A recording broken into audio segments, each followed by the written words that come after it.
Sejak insiden penculikan itu, hati Ruan Mengmeng seperti terbelah menjadi dua. Satu sisi masih bergetar setiap kali mengingat bagaimana Gu Yejin berlari tanpa ragu ke arahnya dengan mata merah dan suara yang hampir pecah karena takut kehilangan, namun sisi lain dipenuhi bayangan Mu Feng yang menodongkan pisau sambil berteriak tentang ketidakadilan, tentang rasa kalah, tentang cinta yang tak pernah terbalas, dan di tengah kekacauan itu An Ran berdiri. Sebagai orang yang paling tidak seharusnya terluka justru menjadi yang paling berdarah.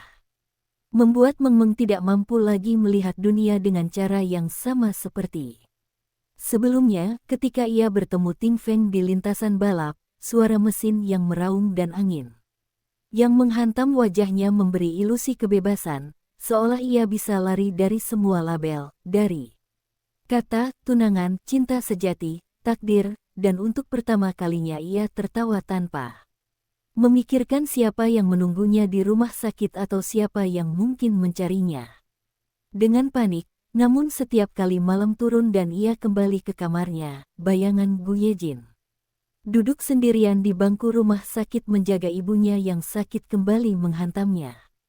Dengan rasa bersalah yang tak tertahankan, sementara di sisi lain Gu Yejin sendiri mulai merasakan sesuatu yang tidak pernah ia kenali sebelumnya, ketakutan bahwa cinta tidak selalu berarti kepemilikan, bahwa semakin ia mencoba melindungi Mengmeng, semakin ia mendorongnya menjauh, apalagi setelah ibunya yang keras kepala menolak kehadiran.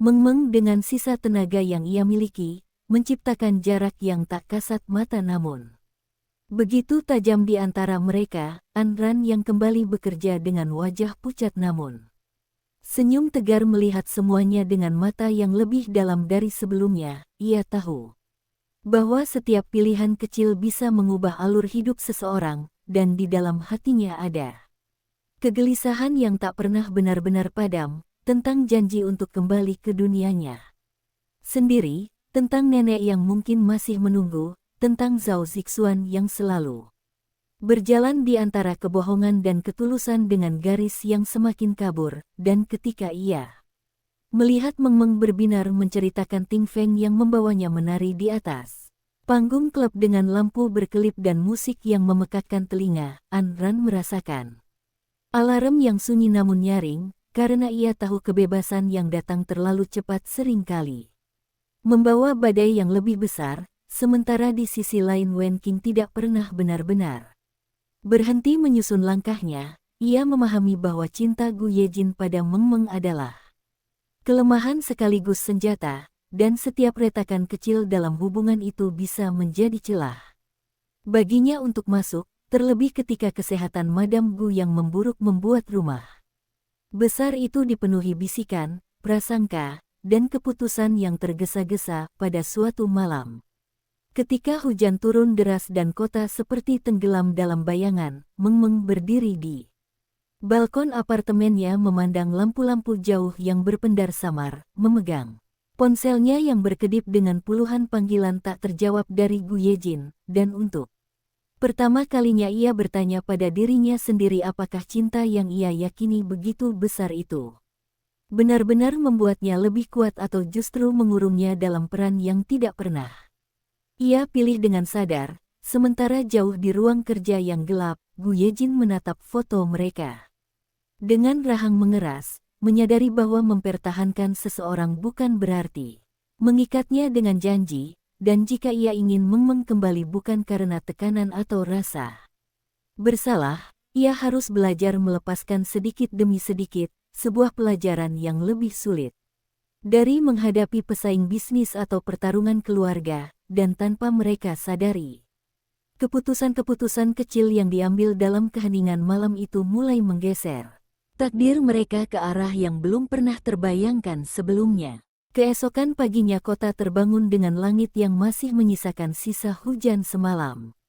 Jalanan basah memantulkan cahaya matahari yang pucat, dan di ruang rapat lantai tertinggi gedung perusahaan, Gu Yejin duduk tanpa ekspresi di ujung meja panjang sementara para direktur berbicara tentang proyek, angka, dan risiko, namun pikirannya sama sekali tidak berada di sana, karena setiap laporan yang masuk terdengar seperti gema kosong. Dibandingkan satu pertanyaan yang terus berputar di kepalanya, di mana Meng Meng sekarang? Dan dengan siapa ia tertawa hari ini, sejak ia memutuskan untuk tidak lagi membanjiri ponsel. Meng Meng dengan panggilan dan pesan, ia merasakan jarak itu tumbuh seperti retakan halus. Di kaca yang perlahan melebar tanpa suara, dan ia membenci dirinya sendiri karena untuk pertama kalinya dalam hidupnya ia tidak yakin apakah ketegasannya adalah bentuk kedewasaan atau sekadar kepasrahan yang terlambat. Sementara itu di tepi kota, di sebuah lintasan balap tertutup yang dikelilingi pagar tinggi dan pohon-pohon tua, Meng Meng duduk di atas kap mobil sport berwarna hitam dengan jaket kulit yang terlalu besar untuk tubuhnya. Rambutnya tergerai ditiup angin dan wajahnya memerah oleh tawa. Ting Feng berdiri di depannya. Dengan senyum percaya diri yang hampir menantang dunia, berbicara tentang hidup yang tidak seharusnya diatur oleh harapan orang lain, tentang keberanian untuk memilih jalan sendiri. Meski harus melawan keluarga dan takdir, dan kata-kata itu seperti racun manis yang perlahan meresap ke dalam hati Meng Meng yang sedang lelah, ia tidak benar-benar jatuh cinta pada Ting Feng, tetapi di dekatnya ia merasa tidak dinilai, tidak dibandingkan, tidak diuji, dan perasaan itu membuatnya terlena tanpa menyadari bahwa kebebasan yang ia rasakan berdiri di atas fondasi yang rapuh. Anran yang menerima laporan dari staf keamanan tentang lokasi. Meng Meng menahan napas panjang di mejanya, berkas-berkas menumpuk di hadapannya. Namun matanya menatap kosong ke layar komputer, ia tahu terlalu banyak untuk bisa benar tenang, tahu bahwa Wen Qing mulai mendekati Ibu Gu dengan dalih membantu pengobatan dan menemani di rumah sakit, tahu bahwa Zhao Zixuan diam-diam bertemu seseorang dari keluargamu, dan tahu bahwa jika ia salah langkah sedikit saja, semua usaha yang ia lakukan dengan mempertaruhkan nyawanya akan sia-sia, tetapi di balik kecemasannya ada getaran lain yang lebih pribadi, suara lembut yang terus bertanya apakah ia benar-benar siap meninggalkan dunia ini jika semua misi selesai, apakah ia sanggup menukar semua emosi nyata yang ia rasakan di sini dengan janji masa depan yang belum tentu bisa ia sentuh. Di rumah sakit, Madam Gu terbaring dengan wajah pucat namun mata yang masih tajam. Mendengarkan Wen Qing berbicara dengan nada lembut tentang kesetiaan dan pengorbanan. Tentang bagaimana keluarga seharusnya memilih menantu yang bisa menjaga nama baik dan stabilitas, dan setiap kalimatnya seperti jarum yang disisipkan perlahan ke dalam pikiran. Seorang ibu yang ketakutan kehilangan kendali atas segalanya, sementara di sudut ruangan. Zhao Zixuan berdiri dengan tatapan sulit ditebak, ia melihat bagaimana kepanikan dan cinta bisa dipelintir menjadi keputusan yang salah, dan untuk pertama kalinya ia merasa permainan ini tidak lagi sekadar soal kembali ke dunianya sendiri, karena ada rasa cemburu yang tak ia akui setiap kali memikirkan Anran yang berlari tanpa ragu menyelamatkan orang lain, ada keinginan egois untuk membuatnya tinggal lebih lama bahkan jika itu berarti merusak takdir orang lain. Sore itu ketika Meng Meng kembali ke apartemennya, ia menemukan Gu Yejin sudah menunggu di depan pintu tanpa jas mahalnya, hanya mengenakan kemeja sederhana dengan lengan digulung, wajahnya lelah namun matanya tetap tajam, dan tidak ada kemarahan di sana, tidak ada tuntutan, hanya keheningan yang berat. Meng Meng berdiri beberapa langkah darinya, jantungnya berdebar tidak seperti saat mobil melaju 200 km per jam, dan dalam jarak yang begitu dekat itu ia menyadari bahwa semua kebebasan yang ia cari tidak pernah benar-benar menghapus fakta bahwa hatinya masih terikat pada pria yang berdiri di depannya, tetapi sebelum salah satu dari mereka membuka mulut, ponsel Gu Yejin berdering keras memecah momen rapuh itu. Suara dari rumah sakit memberi kabar bahwa kondisi ibunya tiba-tiba memburuk dan meminta keluarga segera datang, dan dalam sekejap semua pertanyaan pribadi mereka tersapu oleh urgensi yang lebih besar. Gu Yejin menatap Meng Meng seolah ingin mengatakan banyak hal namun akhirnya hanya mengangguk singkat sebelum berbalik dan berlari menuju lift, meninggalkan Meng Meng berdiri sendirian dengan napas tercekat, menyadari bahwa hidup tidak pernah memberi waktu yang cukup untuk menyelesaikan satu konflik sebelum melemparkan yang lain, dan di kejauhan sirene ambulans terdengar samar bercampur dengan deru kota, menandai bahwa badai berikutnya sudah mulai mendekat. Lampu ruang gawat darurat menyala putih menyilaukan ketika Gu Yejin berlari melewati lorong panjang dengan napas terengah, jasnya terlipat di lengan dan kemejanya kusut oleh keringat. Sementara di balik pintu kaca dokter dan perawat bergerak cepat mengelilingi ranjang ibunya. Suara mesin monitor berdetak tidak stabil seperti jantung yang sedang berjuang melawan waktu. Wen Qing berdiri di sudut ruangan dengan mata berkaca-kaca namun pikirannya tetap jernih menghitung setiap kemungkinan, setiap ekspresi, setiap kata yang bisa ia ucapkan.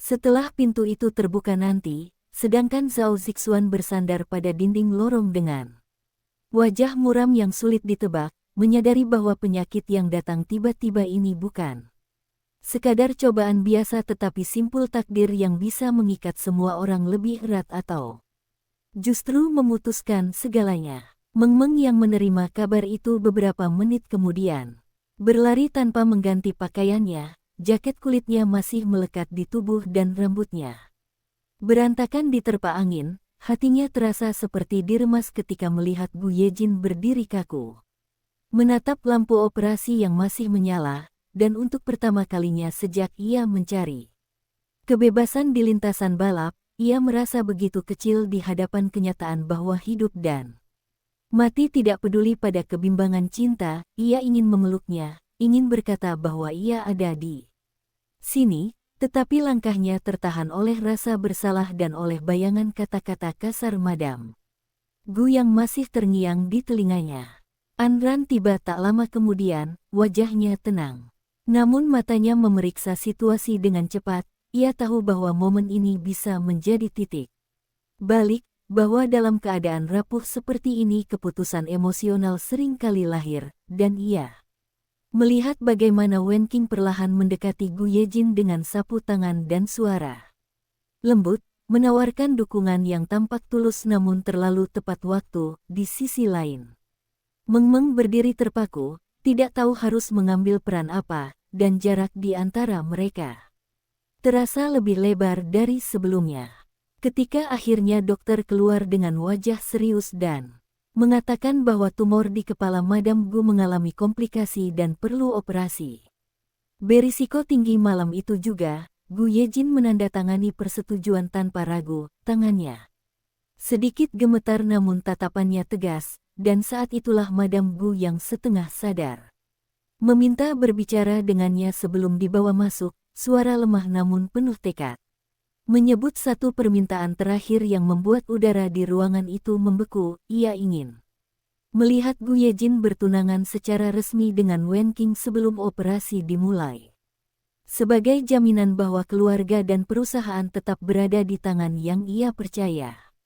Kalimat itu seperti petir yang menyambar tepat di tengah hati Meng Meng. Wajahnya memucat dan napasnya tercekat, sementara Wen Qing menundukkan kepala seolah terkejut namun tidak menolak, dan Zhao Zixuan menatap Anran dengan sorot mata yang berkata bahwa inilah badai yang mereka khawatirkan. Gu Yejin berdiri diam beberapa detik yang terasa seperti selamanya, lalu perlahan melepaskan tangan ibunya. Suaranya rendah namun jelas ketika ia berkata bahwa ia mencintai seseorang dan tidak akan mengorbankan perasaannya bahkan demi ketenangan terakhir, dan keputusan itu membuat monitor di samping ranjang berdetak lebih cepat sementara perawat buru-buru mendorongnya ke ruang operasi. Pintu kembali tertutup dan keheningan yang tersisa terasa lebih berat dari sebelumnya.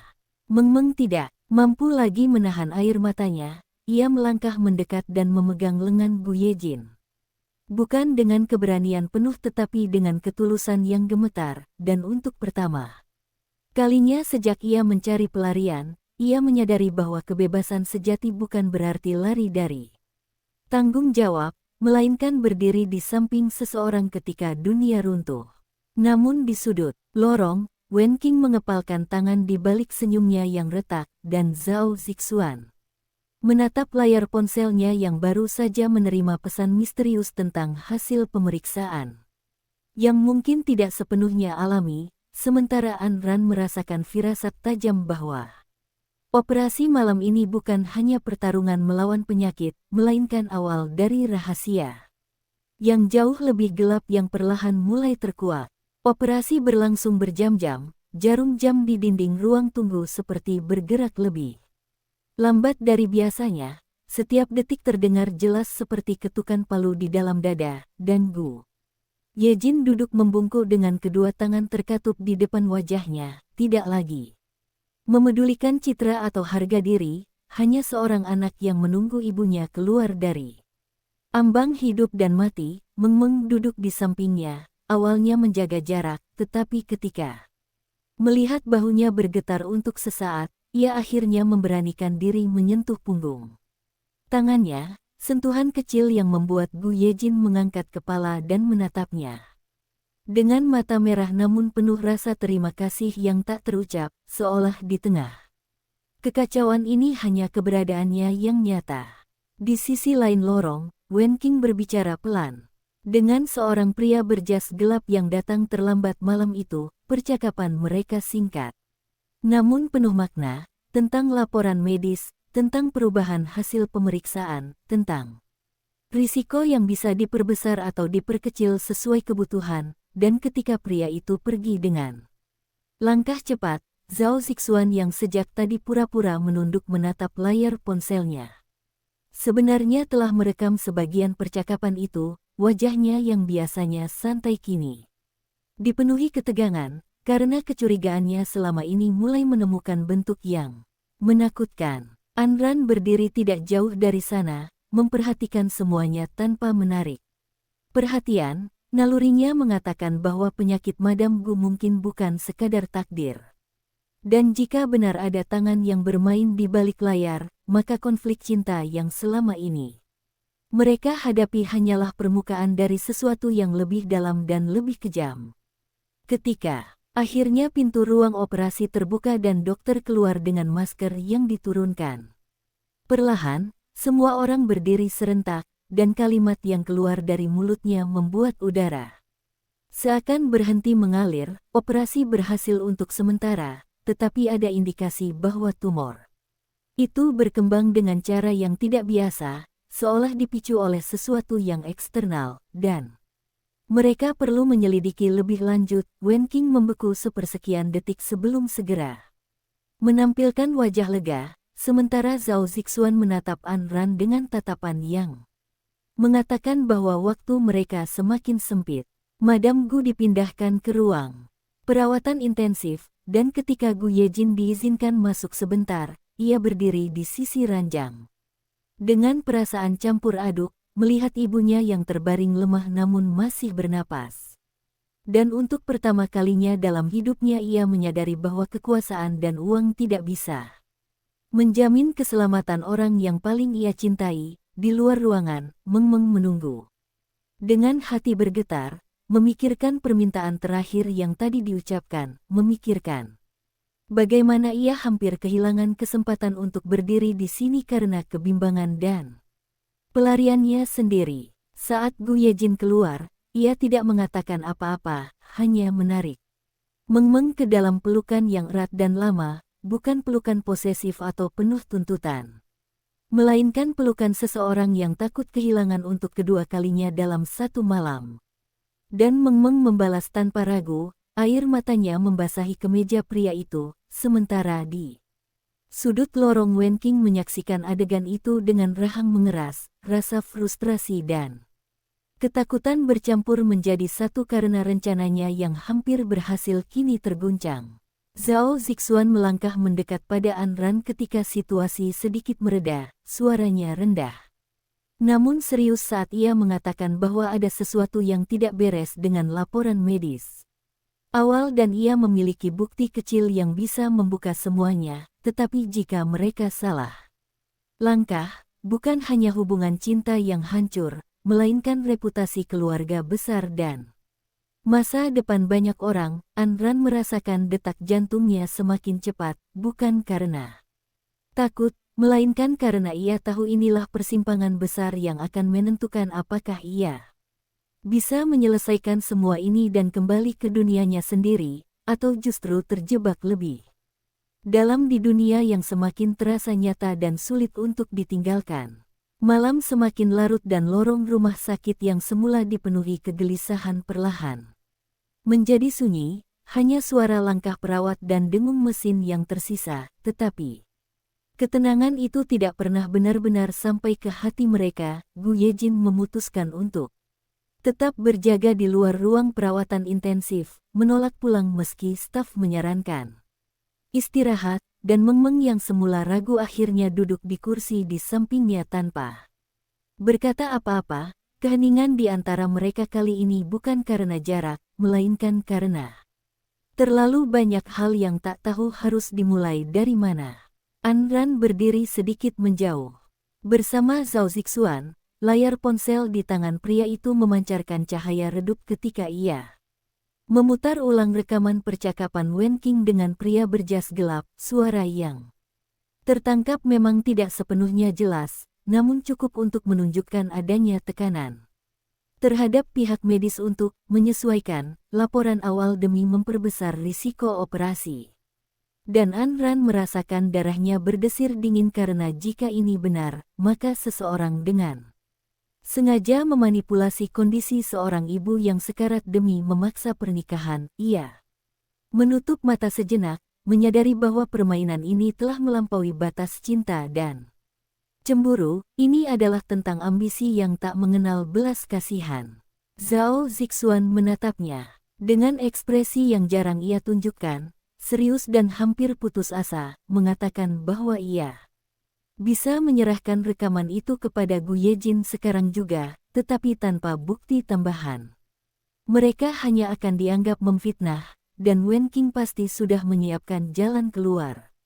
Anran memahami risiko itu, dan untuk pertama kalinya ia merasa bahwa langkah selanjutnya bukan hanya tentang menyatukan dua orang, melainkan tentang menghentikan kejahatan yang bisa menghancurkan banyak hidup. Di ujung lorong, Wen Qing berdiri sendirian memandangi jendela kaca besar yang memantulkan bayangannya sendiri. Wajahnya terlihat tenang namun matanya menyimpan badai. Ia tidak pernah berniat membunuh siapapun, hanya memperbesar ketakutan agar keputusan diambil sesuai keinginannya. Dan kini ketika operasi berhasil, ia sadar bahwa satu-satunya cara untuk mempertahankan posisinya adalah membuat Meng Meng tampak sebagai sumber kekacauan berikutnya. Pikirannya bekerja cepat, menyusun skenario baru yang lebih rapi dan lebih sulit dilacak.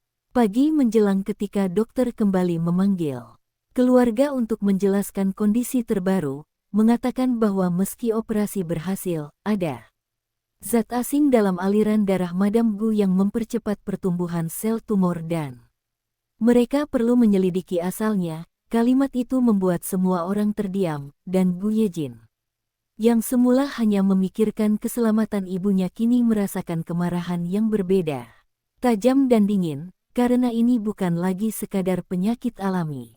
Meng Meng memandang wajah pria itu dan melihat perubahan yang halus namun jelas. Rahangnya mengeras, matanya kehilangan sisa kelembutan malam tadi, dan ia tahu bahwa jika ada yang bermain di balik layar, Gu Yejin tidak akan berhenti sebelum menemukan jawabannya. Di sisi lain Anran merasakan firasat kuat bahwa kebenaran yang mereka cari akan membuka luka lama dan mungkin memaksa semua orang memilih sisi. Dan saat matahari pertama menyentuh jendela rumah sakit, cahaya pucat itu seolah menandai dimulainya babak baru yang lebih gelap, di mana cinta, pengkhianatan, dan ambisi akan bertabrakan tanpa ada yang bisa kembali menjadi seperti sebelumnya. Kabar tentang zat asing dalam aliran darah Madam Gu menyebar seperti api dalam sekam di antara lingkaran dalam keluarga dan manajemen perusahaan, dan pagi itu ruang rapat yang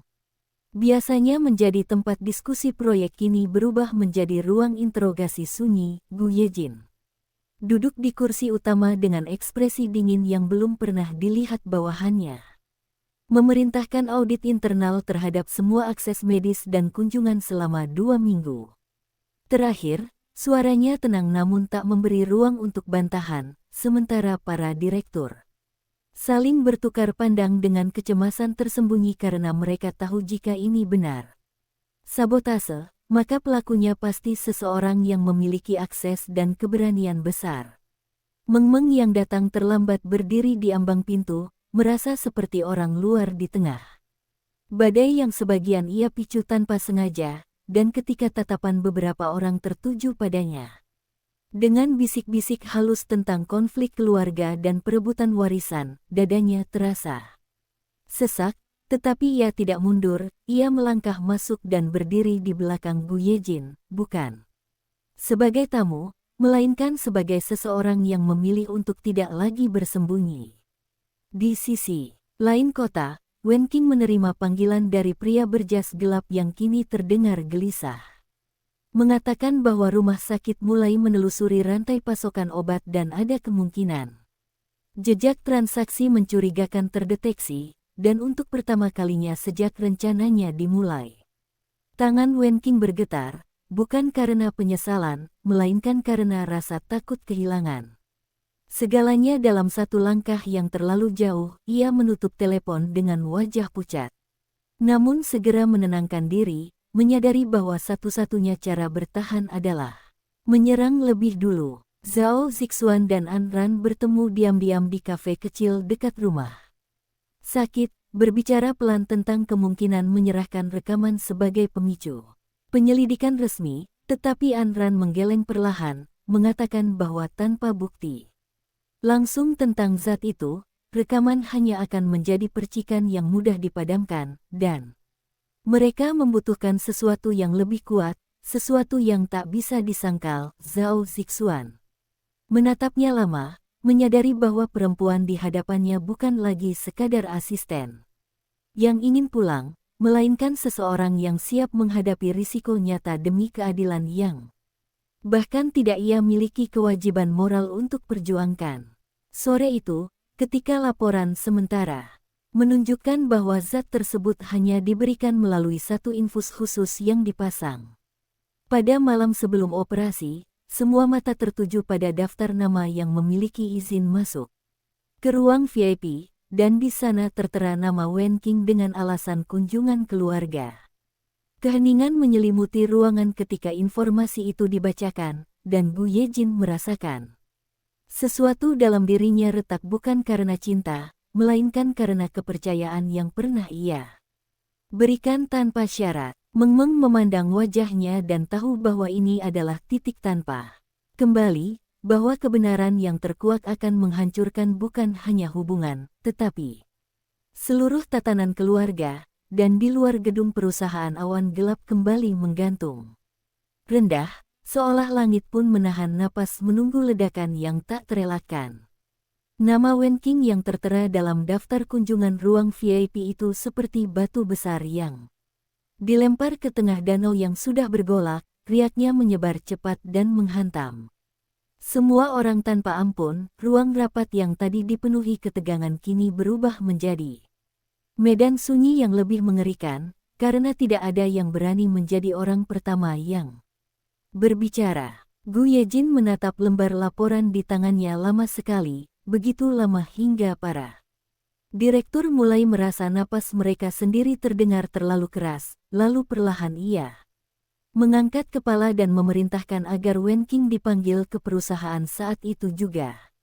Bukan sebagai tamu keluarga, melainkan sebagai pihak yang harus memberikan penjelasan resmi. Meng Meng berdiri di belakangnya, merasakan campuran rasa takut dan lega. Takut karena kebenaran yang akan muncul mungkin lebih kejam dari dugaan, lega karena akhirnya semua bisikan dan kecurigaan memiliki arah yang jelas, dan untuk pertama kalinya sejak ia hampir kehilangan Gu Yejin di lorong rumah sakit, ia merasa tidak sendirian menghadapi badai ini. Wen Qing datang dengan gaun sederhana dan wajah tenang yang hampir tak bercela, seolah ia tidak sedang berjalan menuju ruang yang bisa meruntuhkan masa depannya sendiri. Ketika pintu tertutup dan semua mata tertuju padanya, ia tidak menunjukkan kepanikan, hanya kebingungan yang terlatih dengan baik, bertanya dengan suara lembut mengapa namanya Tiba.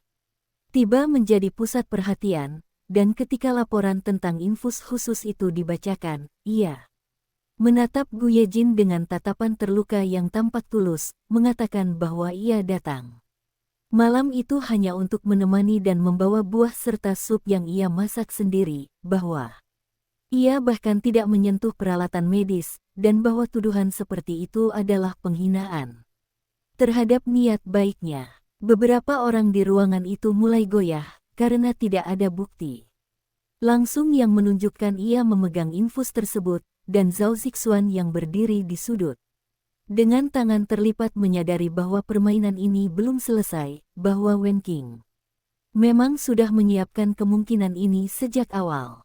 Namun Anran tidak berbicara sampai Gu Yejin memintanya menyampaikan detail kronologi kunjungan malam itu, dan ketika ia berdiri, suaranya tenang namun jelas, menjelaskan bahwa berdasarkan rekaman keamanan koridor, ada jeda 8 menit ketika kamera di sudut tertentu mati karena gangguan teknis tepat saat Wen Qing berada di lantai itu, 8 menit.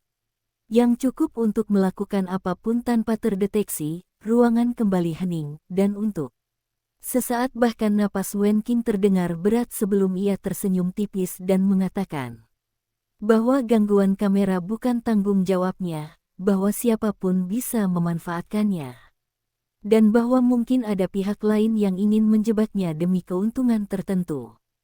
Tatapan Gu Yejin berubah semakin dingin, bukan karena ia yakin sepenuhnya, tetapi karena ia menyadari satu hal yang lebih menyakitkan dari bukti apapun. Jika Wen Qing benar-benar tidak bersalah, ia seharusnya marah, tersinggung, atau menangis, bukan tetap setenang ini seperti seseorang yang sudah memperhitungkan segala kemungkinan. Meng memperhatikan perubahan kecil itu dan hatinya bergetar, karena ia tahu keputusan yang akan diambil Gu Yejin bukan hanya soal hukum atau kebenaran, tetapi tentang memutuskan seseorang yang pernah hampir menjadi bagian dari hidupnya.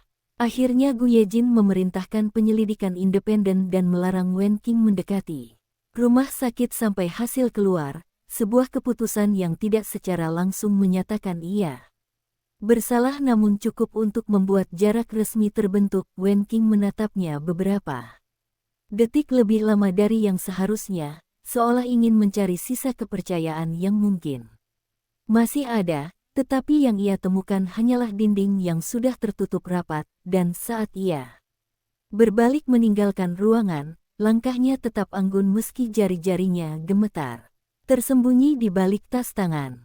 Begitu pintu tertutup, Meng merasakan lututnya hampir lemas, bukan karena kemenangan, melainkan karena menyadari bahwa cinta yang ia perjuangkan kini terikat pada perang yang jauh lebih gelap dari sekadar persaingan. Di luar gedung, hujan kembali turun tipis, membasahi kaca dan jalanan, dan di dalam hati setiap orang yang terlibat, kesadaran perlahan tumbuh bahwa apapun hasil penyelidikan nanti, tidak akan ada yang bisa kembali ke titik sebelum nama itu dibacakan di ruang rapat pagi ini. Hujan yang turun tipis itu berubah menjadi deras menjelang malam, seolah langit ikut menekan kota dengan beban yang sama seperti yang menekan dada mereka. Di rumah sakit, kondisi Madame Gu sempat stabil beberapa jam sebelum tiba-tiba detak jantungnya kembali tidak teratur, membuat perawat berlari dan dokter dipanggil lagi, dan kabar itu sampai ke Gu Yejin saat ia masih berada di kantor menandatangani dokumen penyelidikan. Tangannya yang tadi tampak tegas kini berhenti di atas kertas. Lalu ia bangkit tanpa berkata apa-apa dan bergegas keluar, meninggalkan ruangan yang masih dipenuhi ketegangan.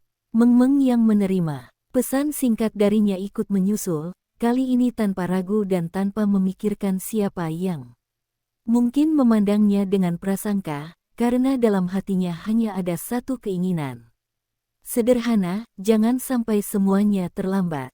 Di lorong ICU, Zhao Zixuan sudah berdiri dengan wajah muram, mengatakan bahwa hasil awal laboratorium menunjukkan zat asing itu bukan obat biasa, melainkan senyawa eksperimental yang tidak seharusnya tersedia di rumah sakit umum, sesuatu yang hanya bisa diakses melalui jalur khusus dan jaringan tertentu, dan kalimat itu membuat udara terasa semakin dingin. Ran yang mendengarnya merasakan firasatnya menjadi kenyataan, bahwa ini bukan sekadar rencana spontan, melainkan skema yang dirancang dengan matang dan melibatkan orang yang lebih kuat dari dugaan mereka. Gu Yejin mendengarkan tanpa menyela, wajahnya pucat namun matanya menyala dengan kemarahan yang tertahan, dan untuk pertama kalinya ia menyadari bahwa jika ia lengah sedikit saja, bukan hanya ibunya yang bisa menjadi korban, tetapi siapapun yang berdiri di sisinya.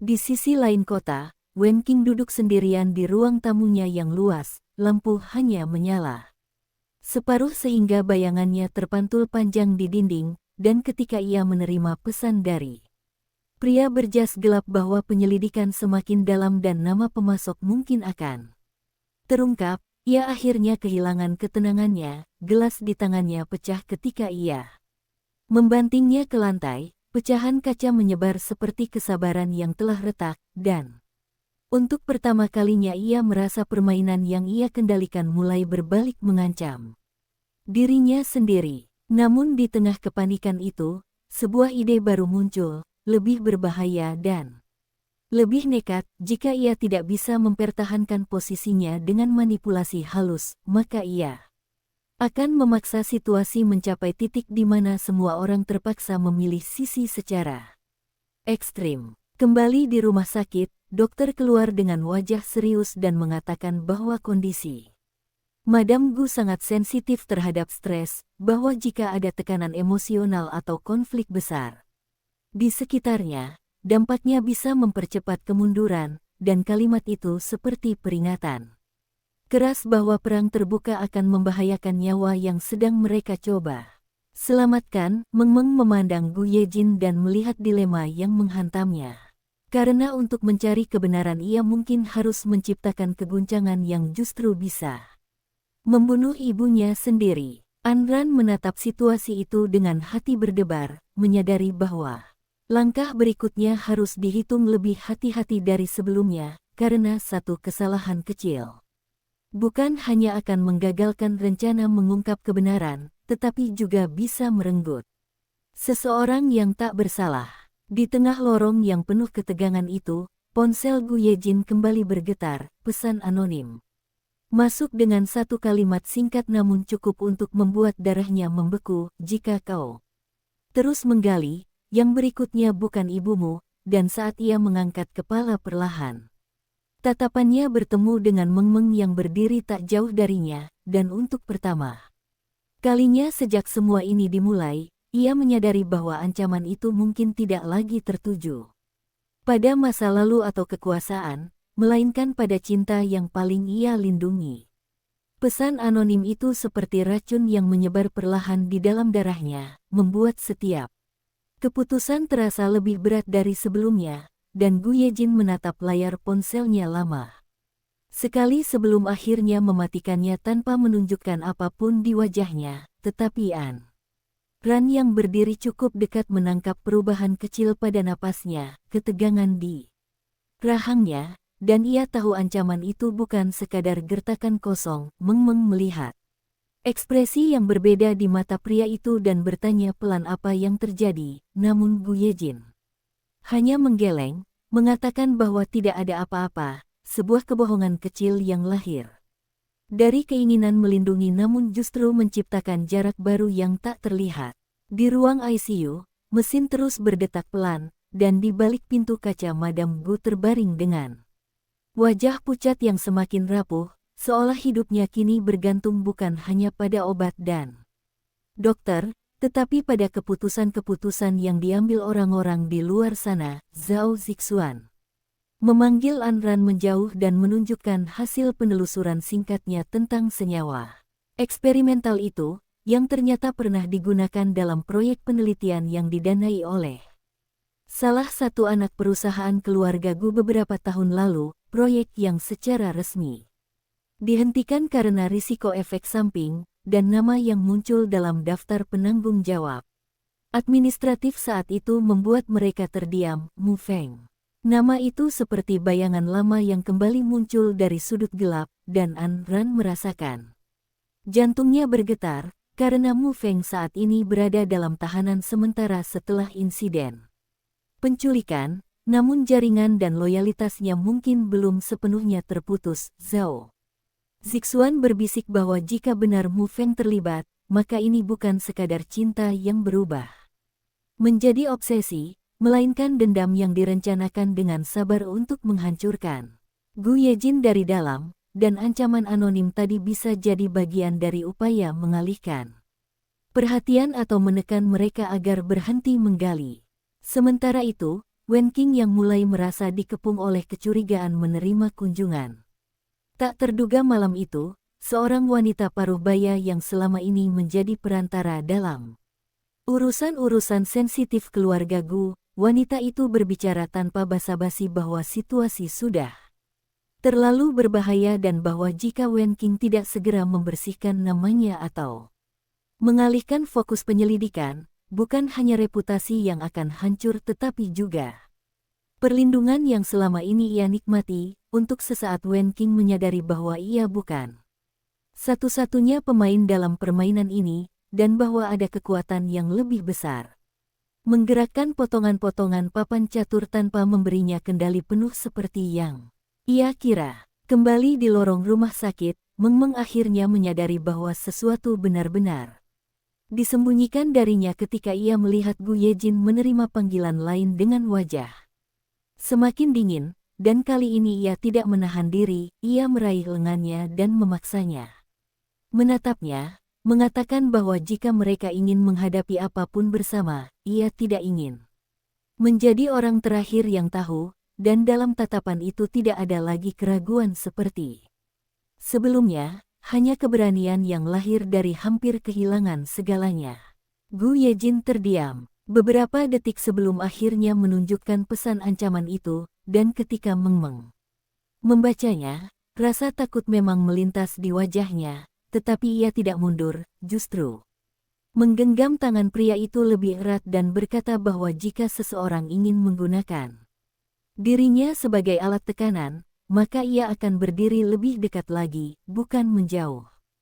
Di ujung lorong, An Ran memandang mereka dengan campuran lega dan kekhawatiran, karena cinta yang semakin menguat di bawah tekanan bisa menjadi kekuatan luar biasa sekaligus titik lemah paling mudah diserang, dan ketika Zhao Zixuan memberitahunya tentang keterkaitan Mu Feng dengan proyek lama itu, ia menyadari bahwa badai yang mereka hadapi bukan lagi hanya tentang satu orang yang cemburu atau satu wanita yang ambisius, melainkan tentang jaringan lama yang kembali hidup, tentang rahasia perusahaan yang mungkin sengaja dikubur bertahun-tahun lalu, dan tentang keputusan besar yang harus segera diambil. Apakah mereka akan membuka semua luka lama demi menghentikan ancaman ini, atau menutup mata demi menjaga stabilitas yang sudah retak?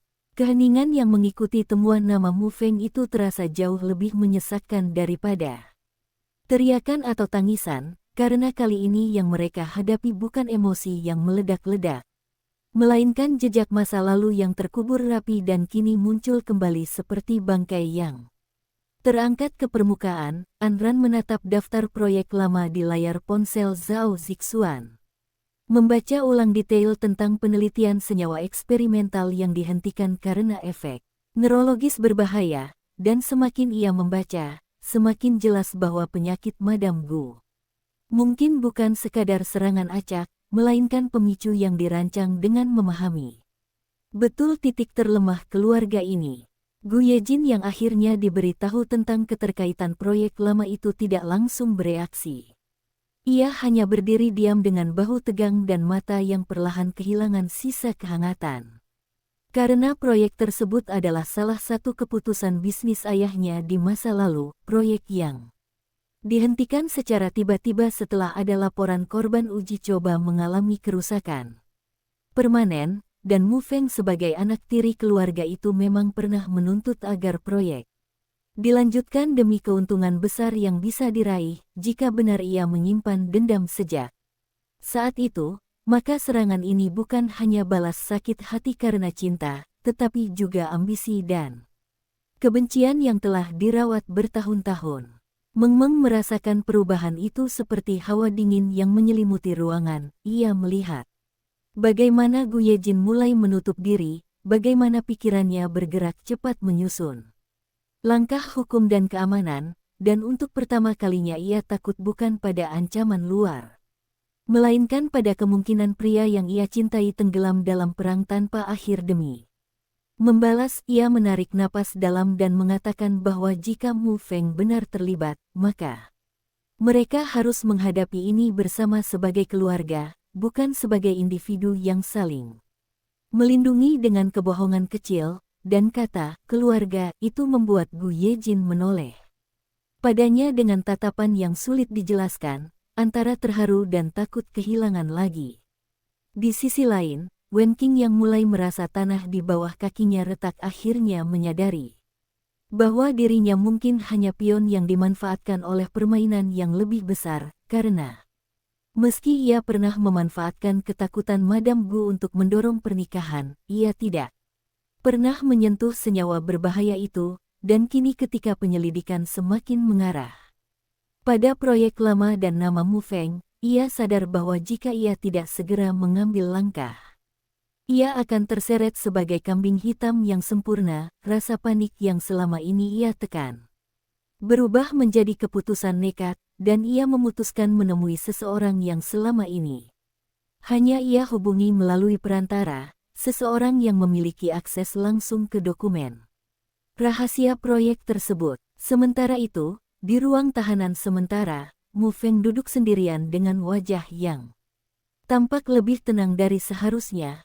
seolah keributan di luar tidak mengguncangnya sedikit pun. Dan ketika seorang pengacara datang menemuinya membawa kabar bahwa penyelidikan rumah sakit mulai menyentuh proyek lama, sudut bibirnya terangkat tipis. Ia tidak mengaku dan tidak membantah, hanya berkata bahwa dalam permainan besar, yang terpenting bukan siapa yang benar, melainkan siapa yang bertahan sampai akhir, dan kalimat itu menyisakan ketidakpastian yang lebih menakutkan dari pengakuan apapun. Di rumah sakit, kondisi Madame Gu masih belum stabil, dan dokter memperingatkan bahwa tekanan emosional harus dihindari sepenuhnya. Namun di luar ruang ICU justru tekanan semakin memuncak, karena Gu Yejin kini harus memilih apakah ia akan mengumumkan kepada publik tentang dugaan sabotase yang bisa mengguncang saham perusahaan, atau menyelidiki diam-diam dengan risiko pelaku melarikan diri. Ran menyadari bahwa keputusan ini akan menentukan arah segalanya, bukan hanya bagi cinta Meng dan Gu Yejin, tetapi juga bagi keselamatannya sendiri, karena semakin dalam ia terlibat, semakin kecil kemungkinan ia bisa pergi begitu saja tanpa meninggalkan bekas. Ketika malam kembali turun dan lampu kota menyala satu persatu, ancaman anonim lain masuk ke ponsel Gu Yejin, kali ini disertai foto Meng yang diambil dari kejauhan saat ia berdiri di depan rumah sakit beberapa jam lalu, dan pesan singkat di bawahnya membuat darah mereka seakan membeku. Perang baru saja dimulai. Foto itu diambil dari sudut tinggi, jelas bukan bidikan acak, melainkan hasil pengamatan yang terencana, dan ketika Meng melihatnya di layar ponsel Gu Yejin, jantungnya seperti jatuh ke dasar yang gelap. Ia tidak berteriak, tidak menangis, hanya menatap gambar dirinya sendiri yang berdiri tanpa sadar di bawah lampu rumah sakit, menyadari bahwa sejak awal ia memang sudah menjadi sasaran, bukan sekadar alat tekanan, tetapi titik yang paling mudah disakiti untuk menghancurkan pria di sampingnya. Gu Yejin merasakan kemarahan yang kali ini tidak bisa lagi ia sembunyikan. Urat di tangannya menegang saat ia memanggil kepala keamanan dan memerintahkan peningkatan pengawasan di sekitar rumah sakit dan apartemen Meng. Suaranya rendah namun penuh ancaman, dan semua orang yang mendengarnya tahu bahwa siapapun yang bermain dengan api ini telah melewati batas terakhir.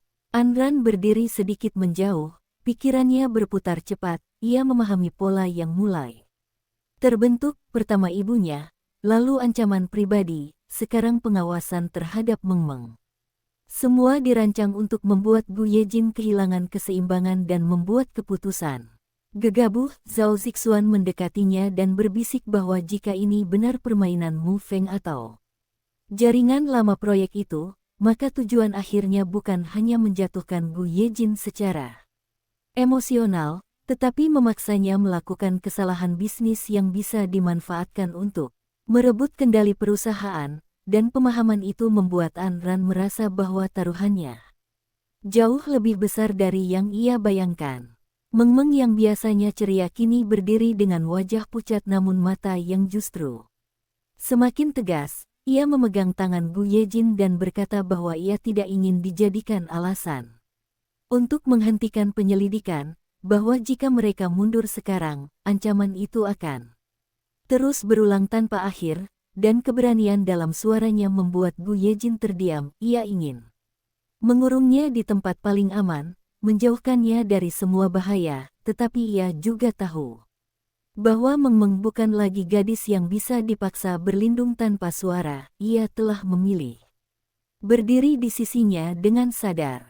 Di sisi lain kota, Wen Qing akhirnya bertemu pria yang selama ini hanya ia hubungi melalui jalur tertutup. Sebuah pertemuan di ruangan redup dengan tirai tertutup rapat, dan di sana ia menyadari kebenaran pahit bahwa proyek lama itu tidak pernah benar-benar dihentikan, hanya dipindahkan dan disamarkan melalui beberapa perusahaan cangkang, dan Mu Feng memang pernah mencoba mengambil alih kendali atasnya. Ia tidak diberi detail lengkap, tetapi cukup untuk mengerti bahwa jika penyelidikan resmi dibuka ke publik, banyak nama besar akan ikut terseret, termasuk orang-orang yang jauh lebih berpengaruh daripada keluarga Gu, dan kesadaran itu membuatnya menyadari bahwa ancaman terhadap Mengmeng mungkin bukan hanya taktik balas dendam pribadi, melainkan pesan dari jaringan yang lebih luas agar penyelidikan dihentikan. Kembali di rumah sakit, ketika malam semakin sunyi dan hanya lampu redup yang menerangi lorong, Gu Yejin akhirnya membuat keputusan yang mengubah arah segalanya. Ia akan membuka penyelidikan secara resmi dan menyerahkan seluruh temuan awal kepada otoritas. Meski itu berarti saham perusahaan bisa anjlok dan reputasi keluarga terguncang, karena baginya tidak ada lagi ruang untuk kompromi dengan ancaman. Keputusan itu membuat Anran merasakan getaran di dadanya, karena langkah ini akan mempercepat konfrontasi yang tak terhindarkan, dan Zhao Zixuan menatapnya dengan campuran kekaguman dan kekhawatiran. Sadar bahwa badai yang mereka masuki kini bukan lagi hujan kecil yang bisa ditunggu reda. Di tengah keputusan besar itu, lampu di ruang ICU tiba-tiba berkedip, alarm berbunyi nyaring, memecah kesunyian, dan perawat berlari masuk ketika monitor Madam Gu menunjukkan lonjakan tidak normal, membuat semua orang kembali terlempar pada kenyataan paling mendesak. Di balik perang rahasia dan ambisi gelap, nyawa seorang ibu masih bergantung pada detik-detik yang terus berjalan tanpa menunggu siapapun. Alarm yang memekakkan telinga itu seperti merobek semua rencana besar yang baru saja diucapkan, memaksa mereka kembali pada satu kenyataan yang tak bisa ditunda, nyawa Madam Gu kembali berada di ujung jurang. Dokter dan perawat berlarian masuk ke ruang ICU. Tirai ditarik, suara instruksi medis terdengar cepat dan tegas, sementara Gu Yejin berdiri terpaku di depan pintu kaca dengan tatapan kosong yang perlahan berubah menjadi ketakutan yang tak tersamarkan. Semua kemarahan, semua tekad untuk membuka penyelidikan, tiba-tiba terasa kecil di hadapan kemungkinan kehilangan yang nyata. Mengmeng tanpa sadar memeluk lengannya dari samping, bukan untuk menahan, melainkan untuk memastikan ia tidak runtuh sendirian, dan dalam genggaman itu ada janji sunyi bahwa apapun yang terjadi, ia tidak akan lari lagi. Beberapa menit yang terasa seperti berjam-jam berlalu sebelum dokter keluar dengan wajah tegang dan mengatakan bahwa lonjakan tadi dipicu oleh reaksi terhadap sisa zat asing yang masih beredar dalam tubuh, bahwa mereka berhasil menstabilkan untuk sementara, tetapi jika sumbernya tidak dihentikan dan sistem tubuhnya terus melemah, situasinya bisa berulang. Kapan saja, kalimat itu seperti pukulan yang tidak terlihat namun menghancurkan, karena artinya ancaman belum berakhir meski pelaku belum menyentuhnya lagi. Gu Yejin menunduk. Kedua tangannya mengepal begitu kuat hingga buku jarinya memutih, dan untuk pertama kalinya ia menyadari bahwa perang ini tidak memberi jeda bahkan ketika ia mencoba mengambil jalan resmi. Di sudut lorong, Zhao Zixuan menerima pesan balasan dari kontaknya di laboratorium swasta yang sedang menelusuri komposisi senyawa tersebut. Hasil awal menunjukkan bahwa zat itu telah dimodifikasi dari formula lama proyek keluarga Gu, tetapi ada tambahan komponen baru yang membuatnya lebih agresif dan sulit terdeteksi, seolah seseorang menyempurnakan racun lama menjadi versi yang lebih canggih. Anran membaca pesan itu dan merasakan napasnya tercekat, karena jika benar ada pihak yang melanjutkan penelitian secara diam-diam, maka jaringan ini lebih luas dan lebih siap daripada yang mereka duga. Sementara itu, di ruang gelap yang jauh dari rumah sakit, Mu Feng menerima kabar tentang lonjakan kondisi Madame Gu dengan ekspresi yang sulit dibaca. Ia tidak tersenyum, tidak juga menunjukkan penyesalan, hanya duduk dalam diam dengan tatapan kosong yang seolah menembus dinding, dan ketika pengacaranya bertanya apakah mereka perlu mengambil langkah pencegahan sebelum penyelidikan resmi diumumkan, ia hanya berkata pelan bahwa permainan baru saja memasuki babak di mana emosi akan mengalahkan logika, dan disitulah kesalahan terbesar biasanya terjadi. Kata-kata itu membuat bahkan pengacaranya merasa tidak nyaman, karena ia tidak tahu seberapa jauh pria ini benar-benar terlibat.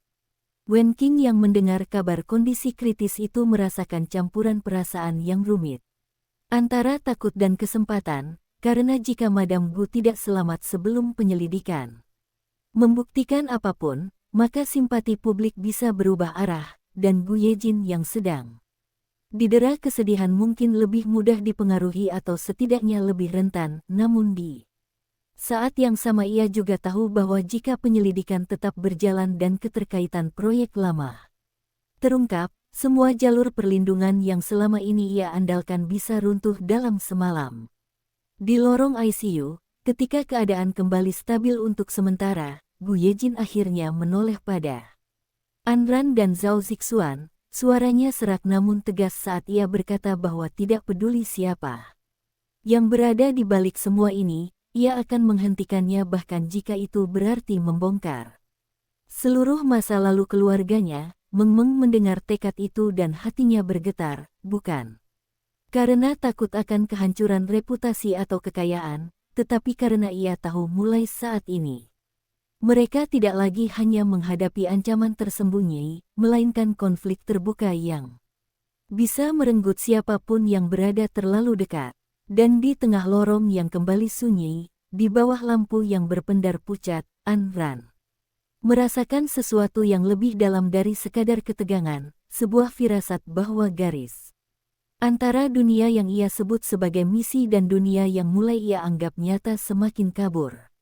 Karena setiap keputusan yang mereka ambil kini bukan lagi sekadar langkah dalam cerita, melainkan pilihan yang benar-benar menentukan siapa yang akan bertahan dan siapa yang akan hancur. Pagi berikutnya datang tanpa cahaya yang menenangkan. Langit tertutup awan kelabu yang menekan kota seperti beban tak terlihat, dan keputusan Gu Yejin untuk membuka penyelidikan resmi mulai bergerak cepat. Pengacara keluarga tiba di rumah sakit membawa dokumen, tim keamanan internal diperluas, dan laporan awal diserahkan kepada pihak berwenang dengan permintaan investigasi menyeluruh terhadap proyek lama beserta kemungkinan sabotase medis. Langkah yang langsung mengguncang pasar dan membuat saham perusahaan bergetar turun dalam hitungan jam. Telepon Gu Yejin tidak berhenti berdering, para pemegang saham menuntut penjelasan, beberapa kerabat jauh menyarankan agar ia menunda pengumuman. Demi menjaga stabilitas, tetapi ia menolak semua tekanan dengan satu kalimat tegas bahwa nyawa ibunya tidak bisa ditukar dengan citra apapun.